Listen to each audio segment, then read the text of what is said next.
to the Virtual Ball Boys podcast. My name is Chris, and I'm joined once again by my good friend Matt. Hey Chris, in middle school, were you Team Edward or Team Jacob? God, why? I mean, was I don't even know if, I definitely did not watch any of the Twilight films, and Right. I probably found the debates relatively dumb, but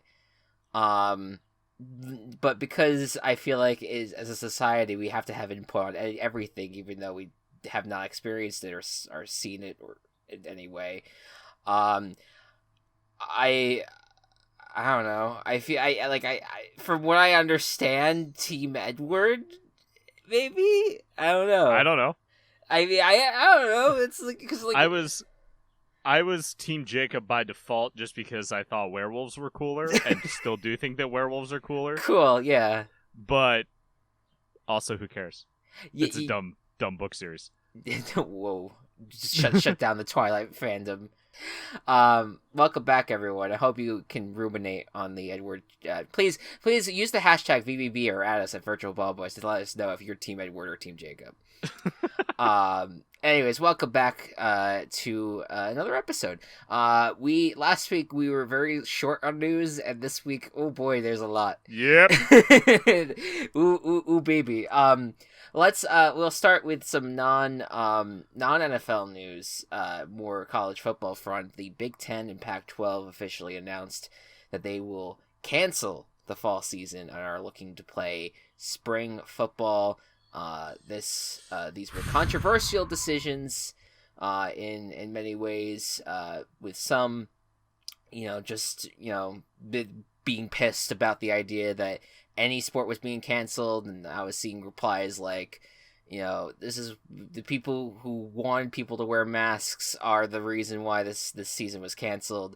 I also saw, man, I can't wait till 2025 where the players will finally get on the field wrapped in bubble wrap or whatever, which those people are not valid, but people do not have valid opinions because they invalidate them with every sentence that they speak. Yes. But then you do have the other side of it where people just found that this was kind of like a cop out a little bit for both conferences, because I mean, really, what kind of started like this downward spiral for college football was that the players kind of came out and said, look, we want to play. We really do want to play. But you also have to make sure that we're going to be protected in a case scenario where some of us might get COVID. And we want to establish a players association so that we can get those kinds of protections. And what did the conferences do? Fuck this shit, and just fucking they were just like, nope, we're not gonna do it. We're gonna wait till the spring when everything's safe, so we don't have to worry about any players association. So, what's your thoughts on all of this? Well, the problem with waiting until there are a couple problems with waiting until the spring. One is there's no guarantee that things will be better by the spring. Exactly. Yeah. And in fact, based on our current course, it's not going to be better. Because nothing is being done, we've forgotten it exists, and we can't do anything unless we either shut it all down, which isn't going to happen, or a vaccine comes out, which isn't going to happen by when they would want to do it in the spring. Yeah. So that pipe dream's out the window. But even if they did play in the spring, playing in the spring and then again the following fall is very dangerous for player health. Absolutely. And just all of that wear on their body is not a good thing. And I think that they're smart to cancel the season. Life will go on if people don't play football. Exactly. It is astonishing to me why they're even so I was very vocal on Twitter, and I think the last few days I've been having kind of like a mini anxiety spiral about everything that's happening, but I'm better now. But I think about this whole everything that's happening, even like when it comes to the NFL, we think about how are they going to move forward. I think here's the big thing that we have to remember between the NFL and college football. One group of people are getting paid to play and the others are not. And there's protections in place for the NFL and for the players. And there's a union. There's a union, and that's not the case with college football. That's why, I mean, and there's no guarantee that the NFL is going to be successful, but no, it would be more, they have more of an opportunity to make it work than a college football that does not have an overarching like governing body. Like the NCAA only has so much say. Like that rhymed. They are not that. There's the commissioners are the main people that have the say for each conference, and it's just it's a bad system, and to force any of these players to play in the spring, and then for a good chunk of them that are not necessarily declaring for the draft or not necessarily graduating right now to play again in the fall, it's a recipe for disaster. And I'm it's definitely a very interesting situation to see how it plays out, but there is no guarantees that things could be in place, and until there is some sort of unifying force that can make all this organized and make all this better, this is all just a chaotic disaster that we're just watching kind of like a slow motion car crash, which I guess could explain most of 2020 at this point. And I will beat this drum until the end of time. Any anger directed towards anything that is not the current administration is misguided. Mm-hmm. Because people have to make tough decisions. It sucks for everyone. It absolutely sucks for everyone, and there's no getting around that. And that's a bleak way to look at it, but that's just the facts.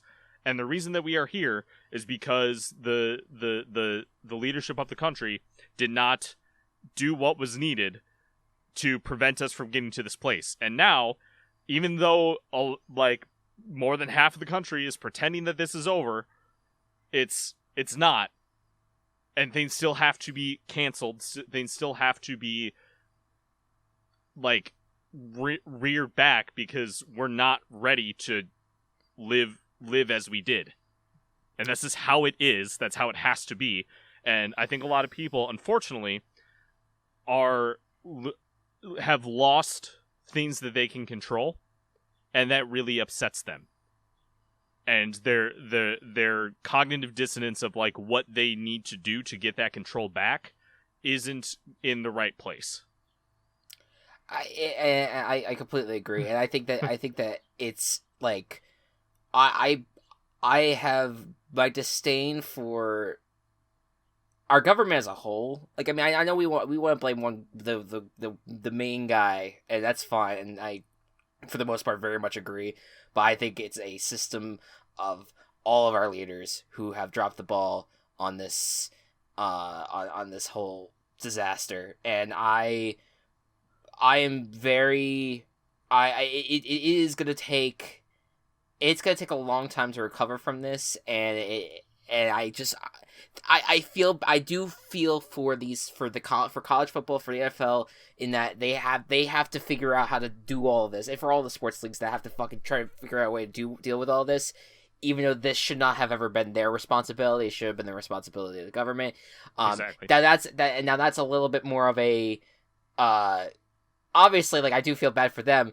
Of course, though, feel more bad for all the fucking families out there who have lost loved ones because of this fucking disaster of disease that everyone's just scoffing at and thinking that it's just another flu. Still, 4 or 5 months after this whole thing began.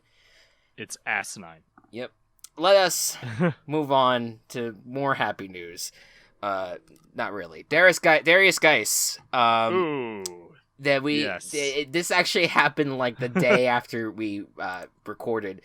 Darius Geis is no longer in the NFL. The running back for the Washington football team was let go after it came out that he had multiple domestic violence incidents, which included strangulation of his girlfriend, and to the point where she was almost knocked out completely.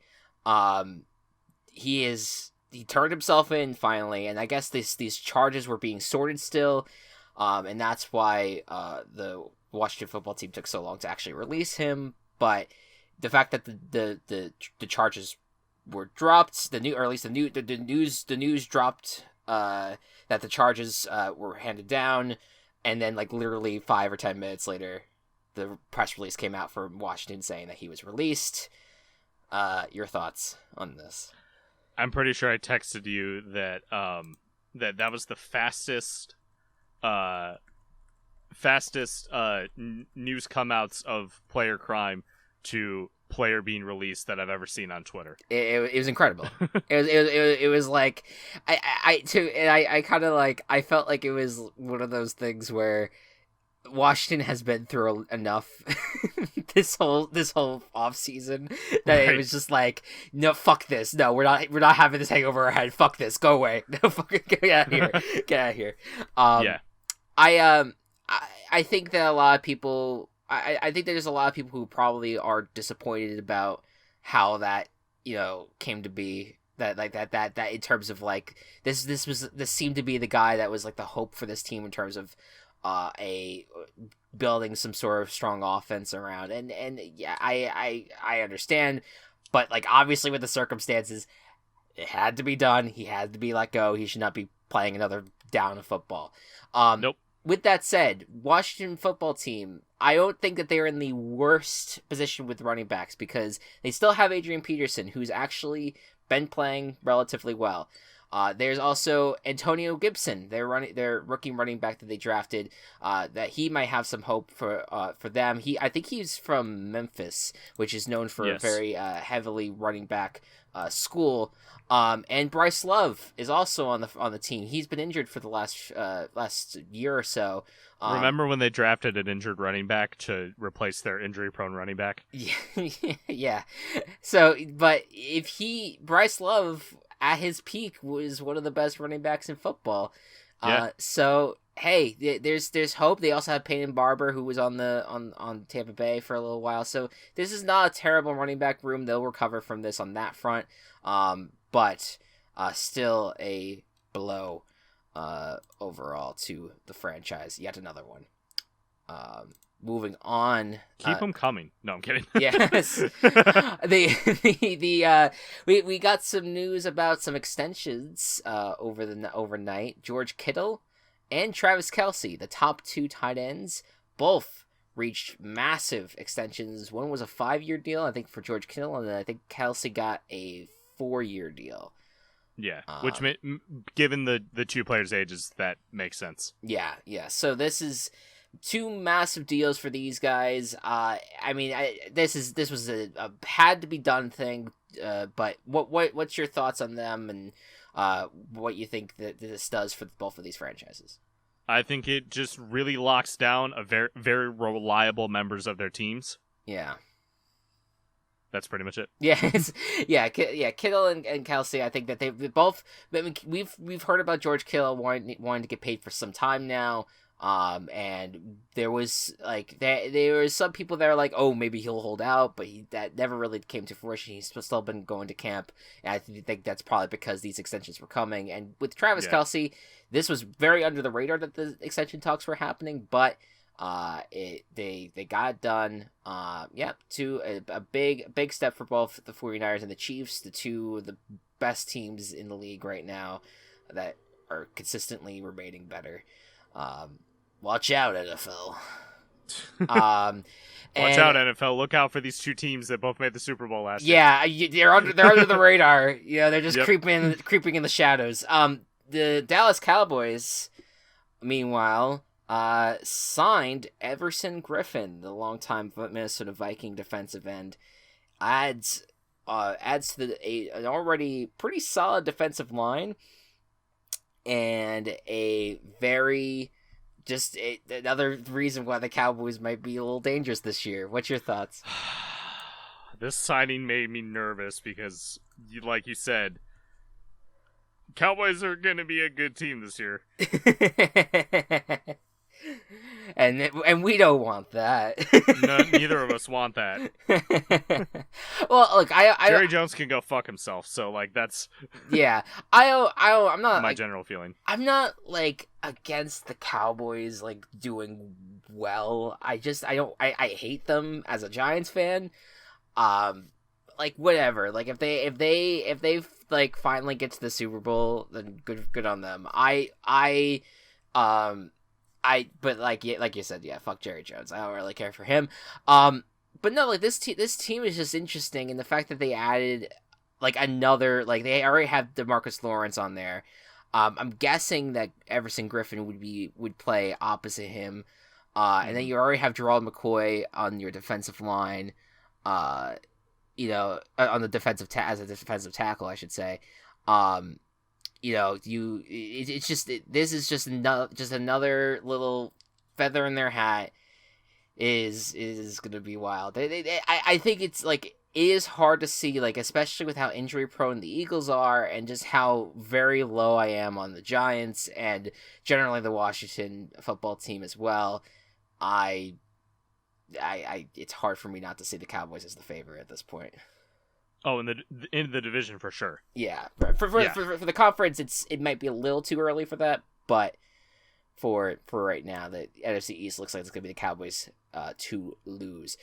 And finally, my favorite story, I think, that has come out, and it just like came out like a few hours ago. So the Seahawks cut rookie cornerback Kurna Siverand this week after he was caught on video trying to sneak a female visitor into the team hotel, per sources. This is Tom Pelissero, by the way.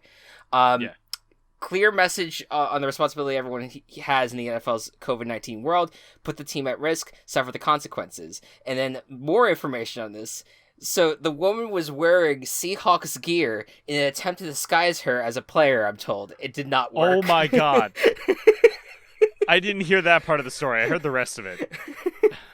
So he literally put her in like a fucking like jersey with a hat. like just be like, yeah, God. Totally a player. Totally. Yeah, this is we're gonna sneak him in. Also, I think the tweet of the week on this front comes from Amy Trask, who was a former executive with Oakland, where she said, if she dressed as Marshawn Lynch and stood on a marker that said 1 yard line, they would have ignored her. Which, I mean, you know what? Like, that's valid. So just, yeah, some fun little, I mean, it's not good. Like, you shouldn't be bringing outside people into these things, especially with the disease going on and all that stuff. But just a funny story. I just enjoyed it very much. Okie dokie. I mean, that is a good sign that at least that teams are taking this seriously. I mean, you look at what's happened with baseball right now. Teams want to play, and they don't want to be the laughingstock of the league because they let their players get COVID. Look at the Cardinals right now. Yep, who have played 5 games, where most teams have played between 15 and 20. And that's the thing. Like, the MLB is like, the MLB is basically enacting a similar model that the NFL is, and like and the MLB has really not done a good job. I'm curious though, as like, I mean, there's gonna be more NFL players, so there's gonna be harder to handle. But I'm just curious if there's gonna be something in like put in place for these teams where they isolate themselves, or they figure out a way to have all the players like isolate themselves from the rest of society, even though there's no bubble. You know, I'm very curious to see how it kind of plays out, and I'm hoping it does, but you know, who knows? They absolutely. I feel like it's definitely possible if everyone takes it seriously and actually does it. Right. And I think that this news from Seattle is like, if that is the attitude towards this, that they're going to cut. Yeah. Yeah. They'll go as far as punishments will happen. Yep. And if you're going to be an idiot and you got signed to an NFL team and you're being an idiot, so we're going to cut you. Mm-hmm. Like, and that was to a rookie. To a vet, it'll probably be something different, but still. Right. No, I think it was. There's definitely like an argument to be made that maybe he was just expendable, because of where he was as a standing in the organization. But no, it's a good sign that that everyone is trying to take it seriously, because I think at the end of the day, you want this NFL season to go out without a hitch, which again I kind of highly doubt, but let's hope for the best on this. Let us move on. We have as for our middle segment today, we're gonna have a return to the mascot debates, which includes the Super Fight Challenge deck, where we kind of pit scenarios. Where we have a scenario and we pit two mascots against each other and see who would win. But we're going to do it a little bit of a twist this time. We're going to pull from our VBBFL roster of teams, and we're going to choose those mascots against each other. So we got to have 4 rounds here. And what's going to be the first matchup? I don't know. You're the one who's selecting. Well, I have the scenarios. I thought you had it in front of you. Oh, the scenario. Scenario, not matchup. Yes. Let us start with. Let's do west to east. So let's start out with Escondido Artisans versus Weatherford Sheriffs. I'll take the Artisans. All right, I'll do Sheriffs. All right, so race where all contestants are riding horses. Fuck.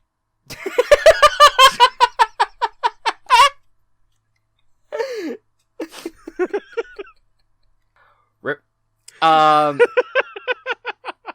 you want to start, or do you want me to start? Yeah, okay. So, horse riding is an art.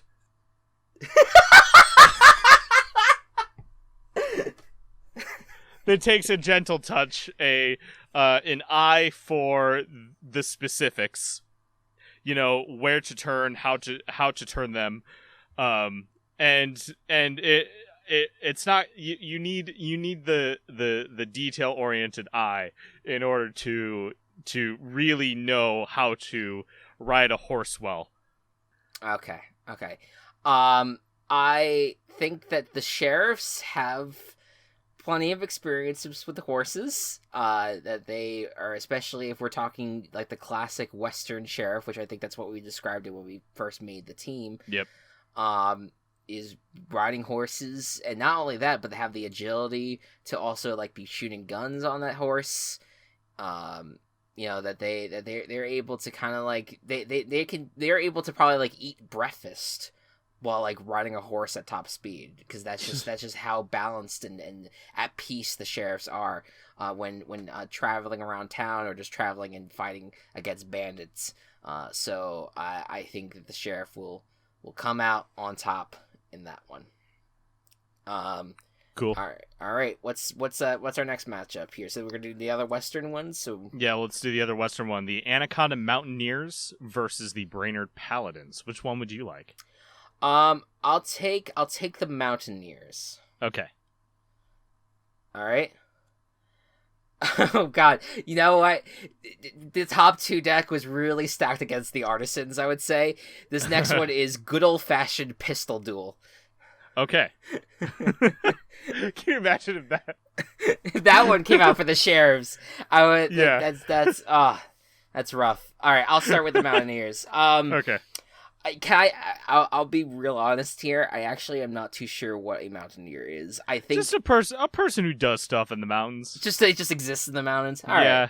Oh well, you know what? I think so. I'll say this. I think that the one that lives amongst nature in the mountains, I would say, must have the ability to wield weapons at a professional pace, you know, like be able to at any time be able to pull it out and shoot if they need to. And I think that a mountaineer will have the hand-eye coordination to pull the gun out when it needs to and shoot their target. And they also have a height advantage because they live in the mountains. So the paladins in terms of like D&D and what you expect, they're very like heavily armored. They're usually associated with swords, and they're not exactly the most rooty tooty point and shooty types. But the armor for them is gonna help them out in the end, because especially if they're in some sort of duel, they will be able to weather many hits from bullets with their giant fucking armor. And they're skilled enough with weaponry and training for it that I'm sure they could figure out a ranged weapon like a gun pretty well. So I think that the armor and their general weaponry training will give them an edge. Okay. All right. Next up, we're gonna do the Phoenixes versus the Blacksmiths. What do you want out of these two? I would love the Phoenixes. All right, I'll take Blacksmiths. Tug of War. Okay. So with the Phoenixes, they're at a slight disadvantage because they could no, it's not because they're birds, it's because they could set the rope on fire. Well, that's what I was saying. That's what I was thinking in my brain. And I mean with that, like if they set part of their rope on fire and then they need to grab the part of the rope that wasn't on fire, that's going to be like when you cut down the rope, you have the line in the middle that you need to get across the line. They're going to be closer to that line in the middle. So if part of the rope is on fire and they grab it up closer, they can pull that more towards their side and will have a bit of advantage in that way. Also, the fire may spread down to the other side. So, and Phoenixes are used to being on fire, so it's fine. Okay. That's my argument. There you go.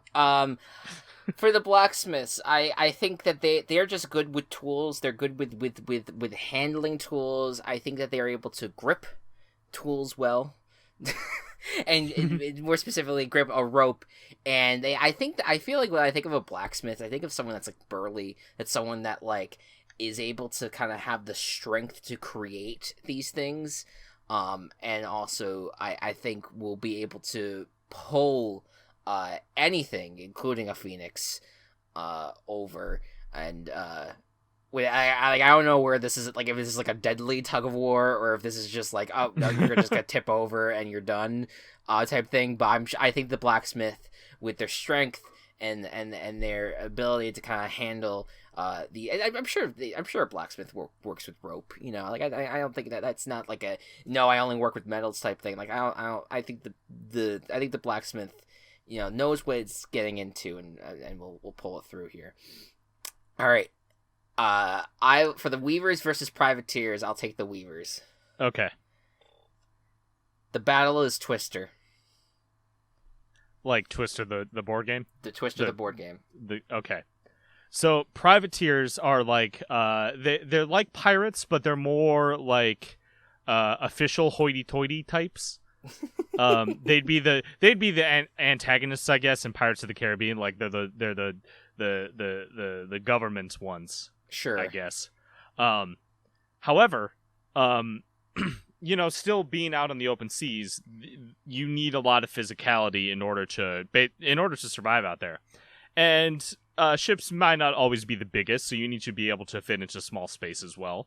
And I'm sure that some of that flexibility will translate to Twister. Mm-hmm. And also, like, even something like, you know, weathering a storm at sea, a Twister's a storm. Fair. They're used to it. Yeah, no, I get that.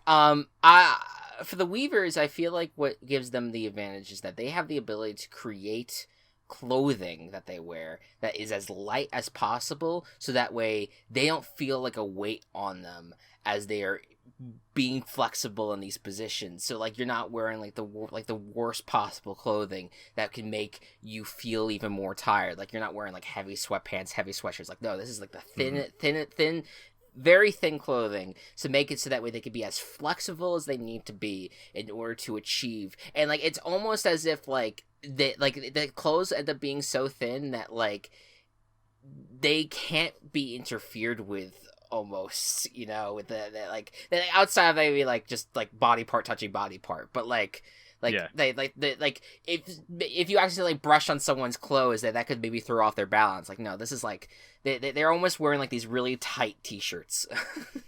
Almost, you know, it's like really on their body, and I think that will be the advantage for the Weavers.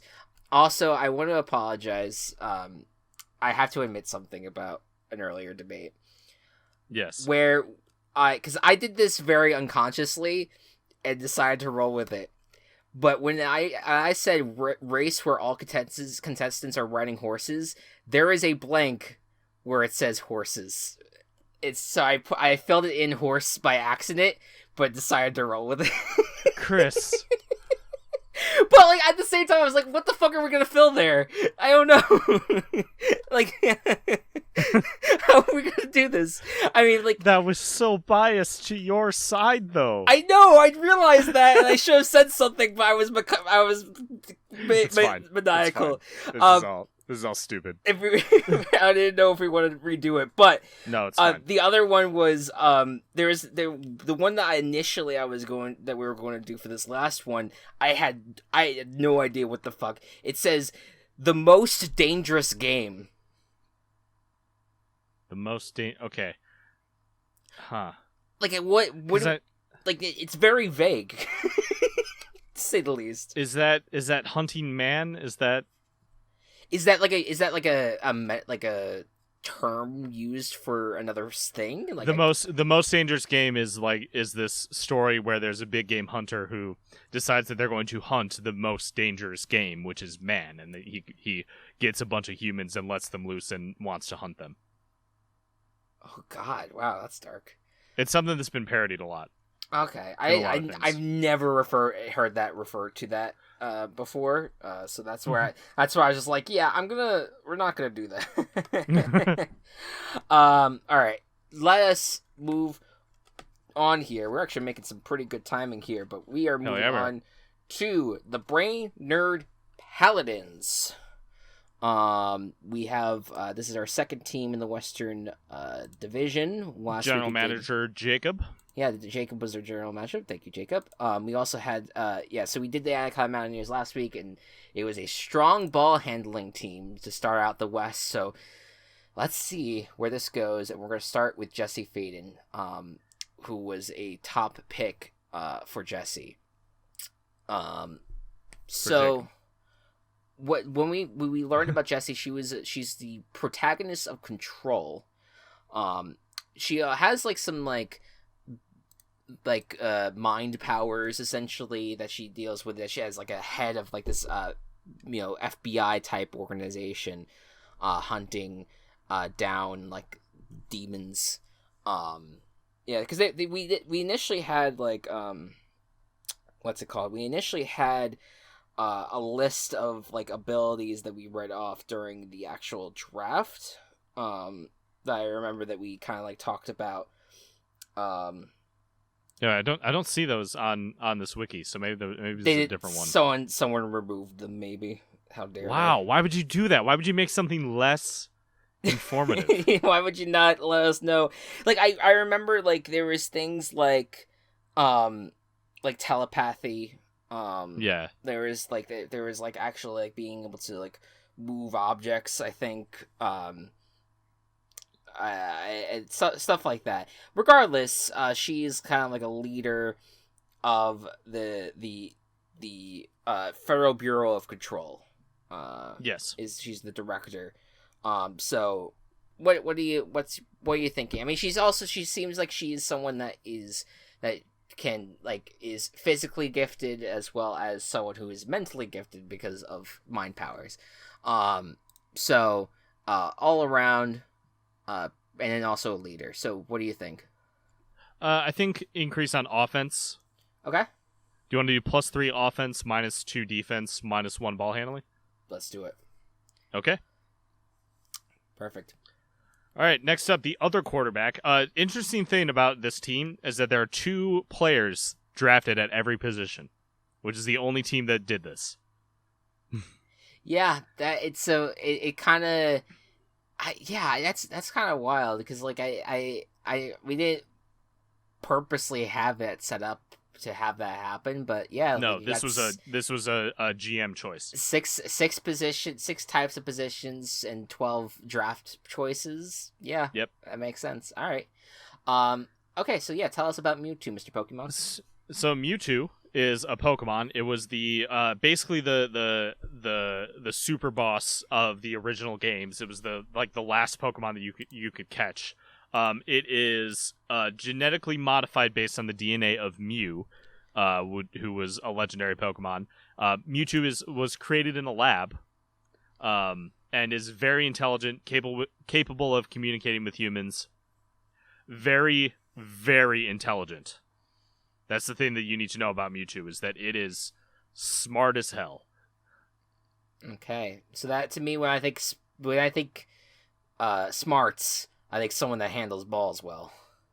Yeah, and being a special attacker, which in Pokemon is like the range stuff, so I think good ball handling here would make a lot of sense. Okay. And look at its hands. They end in balls. Mewtwo is made of balls. Let's not go that far. All right, so you want to do like a 4 or 5 here for ball handling? Let's do 4. 4. All right. -2. Cool. We have for running back Greninja, another Pokemon. Mm-hmm. Both of these in Super Smash Brothers, obviously. So if you've played Smash Brothers, you know who these Pokemon are. Greninja is the water starter from Kalos, meaning it is French. Oui, oui. It's very fast. That's the thing you need to know about Greninja. It's a fast. starter Pokemon? Greninja is a starter Pokemon, yes. Like, is the final evolution of Froakie. Oh, okay. I was just like, you don't start with that monstrosity. No, you don't. Like... You don't start with Greninja, but it's what you get at the end of the evolution. Okay. All right, that makes more sense. So it's very fast. I think that especially with it being a running back, we want our ball handling should be good. Offense would probably be good as well because it's known as being an attacker. Its defenses are shit. So if you want to do like 2 offense -4 defense, 2 ball handling, that would work out well for this, I think. Perfect. Put it in. Cool. All right, you take away with our other running back. Yeah, so Faith Connors is part of the Mirror's Edge series, and full disclosure, my knowledge of Mirror's Edge is that Faith Connors was in my Sims games once or twice. You run on buildings. Yes, I was gonna say it's parkour the game. Yeah. No, I remember I played a Mirror's Edge Minecraft map once, and I remember So Faith Connors is a runner, super agile, super into parkour. She has a very deep story, it looks like, and so I'm sure people who know the series well know about that. But I would say that it would just make sense to just kind of focus on her abilities, and really the running aspect is probably a major aspect of that.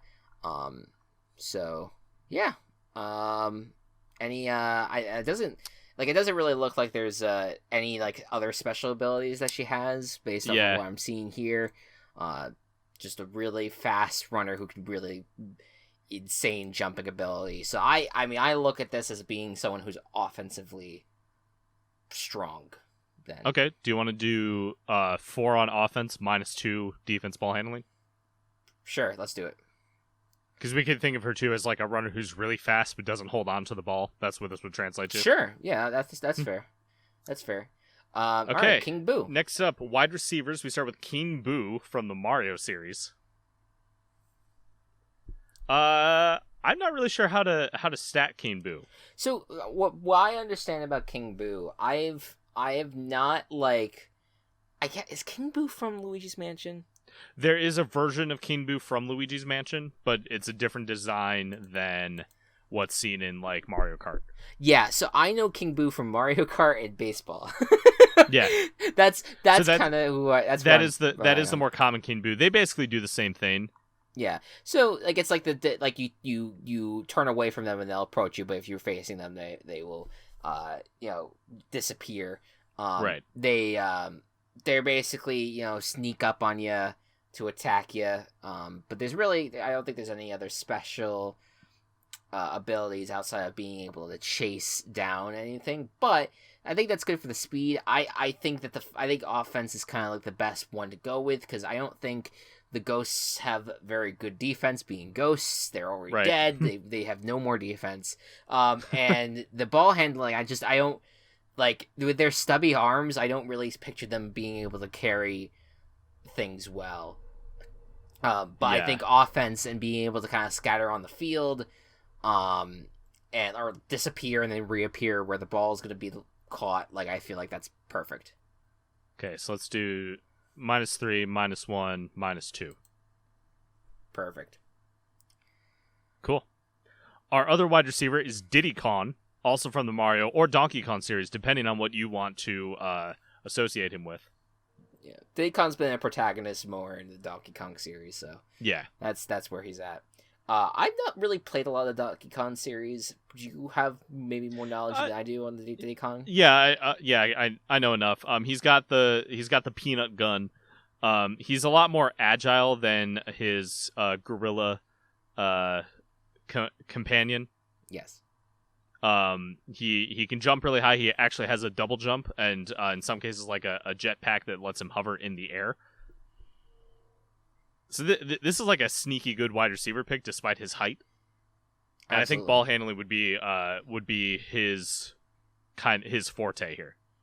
Okay, sounds good. So, we could do maybe like a 3 or 4 on ball handling. Sure, let's do 3 ball handling, and then -1. No, not -1. 0 offense, -3 defense. Perfect. Cool. That makes sense to me. It is all negatives for defense thus far.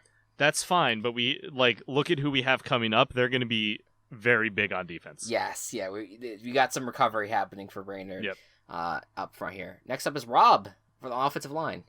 So Rob basically in terms of video game appearances just has what we know from Smash Bros. Right. He's a robot. He can like spin around a lot. He's got the arms. That's pretty much it. He's known as having led an entire army to almost exploiting all of the universe. That is true. as the ancient minister. Yes. So I think being on offensive line, we'll have a pretty good defensive stat, and I think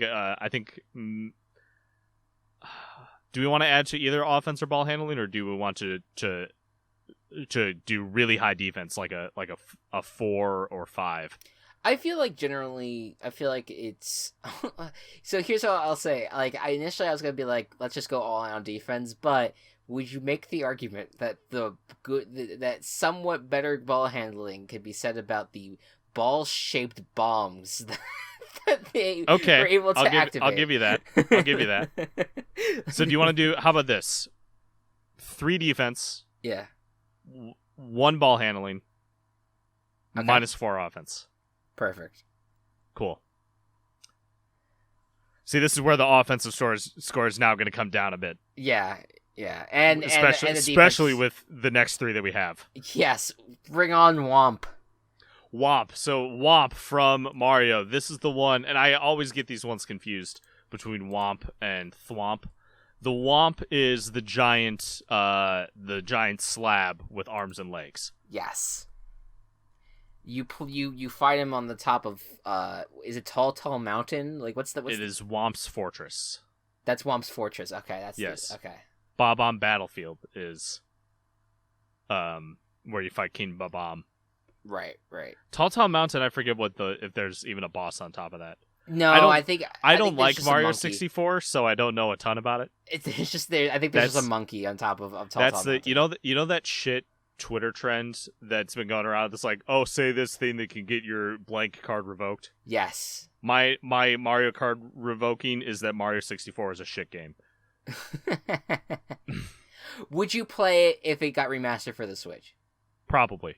Okay. Yeah, that's I'm not gonna like it, but I'm on that same boat a little bit too. Yeah. Don't think it's a shit game, but it's not. It's not a shit game, but especially when it's not your first 3D platformer experience, it's not. It doesn't hold up. Yes. No, I can agree with that. When Odyssey and Galaxy exist, yeah. Womp, they're better. I would say so Womp just fucking literally throws his entire body down. Yes. And just and will just squash you. I mean, that's really because I would say offensively not very strong, very slow. I guess the attack is literally just throwing himself down, but I feel like that's a little bit more of like a defensive move. I would say, and I also don't think it's gonna be very strong in the ball handling department. No. So here's what I'd propose: a 6 on defense, -3s for the others. Okay. It's fine for me. It makes sense with the character and their stats. Yep. All right, next up is Kratos. This is on defense now. Kratos from God of War. Mm-hmm. Big, strong, deadly.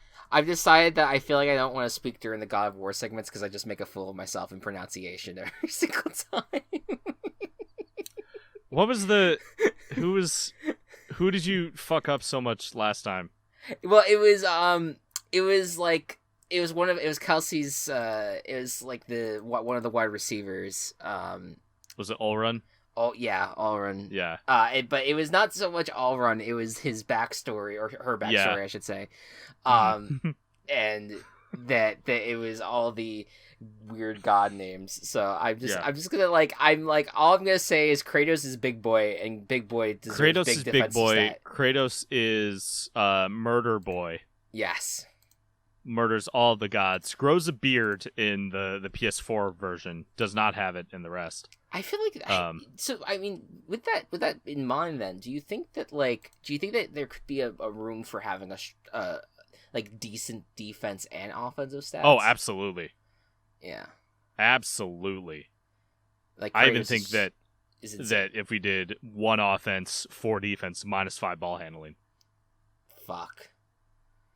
Because he's just like, what is this? What is this football? What is the shape? What is the shape? Like, he doesn't know what the hell football is. Like, he doesn't know how to handle it. both physically and mentally. That's such a dumb image that we should keep it in. Even though I don't think Kratos is stupid. He's not. I don't think he is. But I feel that's not part of his character. I feel like just he's in this Nordic world that does not have I don't know if he even has any sports outside of the sport of killing each other. So I feel like he's just the image of him just staring at this football, and Atlas wants to play, and he's just like, what the fuck, Atlas? What the shit is this? All right. Next, last defense. You can take this for Team Fortress 2. Yeah, so this is the Heavy from Team Fortress 2. I fucking love this character. This one actually might be the one who wouldn't recognize what a ball is. Okay. All right, cool. But he's this big, jovial Russian dude. Likes eating sandwiches, has a minigun that costs $400,000 to fire for 12 seconds, some shit like that. Yeah. Its name's Sasha. Is that the actual character name? No, the gun is named Sasha. Oh, okay. All right. I love this character. I just think about, is Heavy the one that is in the, because there's a lot of Team Fortress 2 meme videos, and is it Heavy the one that's in the truck singing "We Like to Party"? Yes. Okay. Yes. Yeah. No, specifically singing, that's Scout, but Heavy is in the truck. Yes, that's bouncing up and down. Yes. Yeah. Okay. I love those videos. I'm not really playing Team Fortress 2, but I absolutely love those videos. It was fun. I don't know the state of the game now. I don't think it's very good. Well, free to play games are kind of right. It's hard to. But even then, it was the free to play game. It was absolutely a really good game. Yeah. Definitely. So we could do similar stats for this team. We don't necessarily have to have a strong defense if we want, but offense, we could definitely tank the ball handling if we want to, and have the offense defense be stronger. I think for Heavy that makes sense. Okay. Do you want to do 2 and 3 instead? Sure. Rather than 1 and 4, and then still a -5? Yep. Okay. Don't fear, because we have 2 kickers up next, and kickers are the ball handling experts. That'll save it a little bit. Yeah, I think this team will come up to be pretty balanced in the end. Mm-hmm. Yeah. Yeah, so first is Chun-Li of the Street Fighter series, was actually the first ever playable female fighter in a fighting game franchise. At least to gain mainstream recognition. I'm just literally reading the Wikipedia page.